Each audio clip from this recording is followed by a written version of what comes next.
Someone asked me the question, Wes, why do we give? And it made me think, what if I could sit down and have that conversation with everybody? And so here we are. And here's what I said. So where does giving come from? Like, who came up with this idea of let's pass the buckets? Why? I think there's some of us that don't know why. We're new to church. We don't like what's happening here. Join the giving team. We're like, what team's that? Some of you might be giving, maybe you've been giving for years and you still don't know why. So I want to talk to you about why we give. And the first thing I want you to hear is this: giving is a response. It's responding to God. It's not something that starts with us, it starts with Him. And you feel so much of God's goodness and love that you just like, I got to give back to you.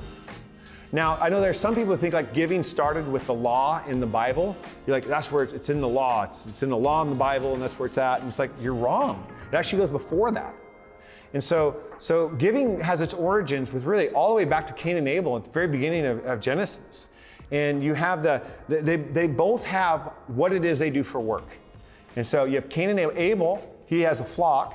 Cain, he has an orchard, okay? And they both feel blessed, and they both have an offering they give. And it says that Abel gave his best of his flock, and it says that Cain gave some of the fruit from his harvest.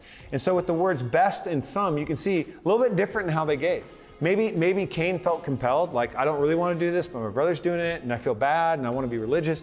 And this is what happens when we give with the wrong heart. It actually doesn't do something good in us, it does something bad in us. He actually ends up killing his brother. So that's really bad, okay? All right, so I don't know, cut that part from this part of this story maybe, I don't know. But you can see the greed and the jealousy in his heart hadn't been cut away. Now, you keep going, what you'll start seeing is there's a moment in the Bible that's called a tithe or a tenth, and that's with Abraham and Melchizedek.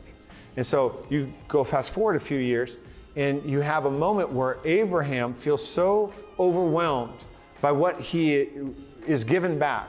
You know, he thought he had lost, and he gets back, and so he feels overwhelmed. He gives a tenth of all that he has to Melchizedek, a way of saying, like, okay, I'm so grateful for this. And that's the first tithe. Interesting, this is a priest in a lot of ways that becomes symbolic in the New Testament of Christ. And this is the first percentage giver. Now, some of you have heard the word tithe before, and you're like, what is that? Is that like a tax for being a Christian? No, like this is being a percentage giver where I say, God, I'm going to live on 90, and I'm going to give you 10. And what that does is, a percentage giver, what it does is it builds your relationship with God and deepens your trust. If you've never done it before, this is where you start to see yourself as a partner with God. And as He gives you more, you give more back to God. And if you don't make anything, you're like, God, like that's the deal. I got nothing, you got nothing, we got nothing. The Bible tells us this is the one place where God says, test me. He says, if you'll test me here, I'll bless your life. Many of you know, and you've experienced just that provision and blessing as you've been faithful givers. You've seen God's goodness in your life.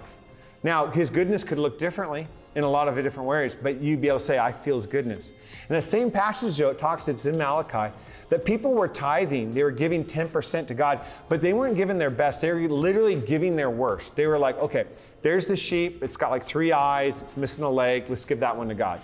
And again, this is a moment where God's like, you're like stealing. When you do that, you're like, when God says you're stealing, you're like, no, listen, you're wrong, God, that's mine. And He's like, no, it's not yours. It's all God's. And this is a moment of understanding why we give. Now, there's those who say, hey, that's Old Testament, New Testament's totally different. Jesus never said a word about the tithe, and that's not true. There's a moment where He speaks to the religious leaders, and He could have said you shouldn't tithe, but He actually says you should tithe. You should give 10%, but He said you should do it differently and with the right heart. So I want to just ask you, when it comes to your relationship with God, what does your heart want to do? How are you responding to the goodness of God in your life? And do you want to take the step to be somebody who lives on 90 and gives 10 and to see God's goodness in your life?